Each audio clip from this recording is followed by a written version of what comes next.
The Dalmatian suddenly had an idea. He wanted to find a partner for his dull owner. While observing, he was surprised to notice every pet looked exactly like its owner, either too hairy or too short. Some were even overly fashionable. He finally spotted a good one, but she was too young. He sighed in his heart. Could it be that he and his owner were really doomed to never find happiness? Just then, he lifted his head in excitement. A graceful black and white pet appeared before his eyes, and the Dalmatian's owner was just as elegant and beautiful. At that moment, he truly felt moved. He didn't want himself or his owner to miss such a perfect match. The next second, he took action. He saw the target heading toward the park. The dog Pongo quickly turned the clock hand to 5, forcing his owner to get off work early. Then he dragged his owner out of the house. He seemed to be walking aimlessly, but in fact, he was chasing that figure all along. Finally, in the park, he saw that graceful silhouette. Pongo puffed out his chest and pretended to pass by. Sure enough, he caught her attention. He cautiously glanced back, almost making eye contact, which filled him with secret joy. But Roger was far too slow.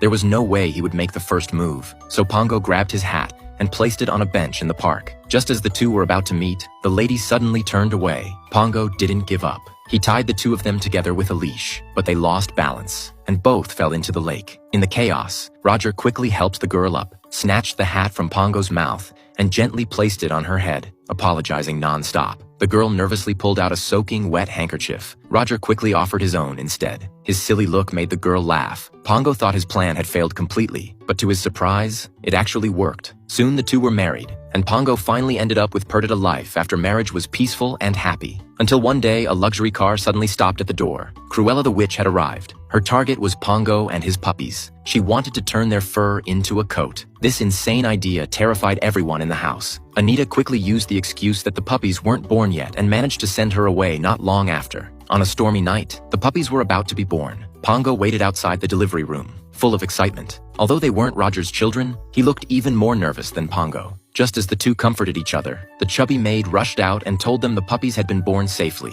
There were 15 in total. Pongo was so excited he nearly fainted. But before the joy could last, a flash of lightning lit up the sky. Cruella appeared.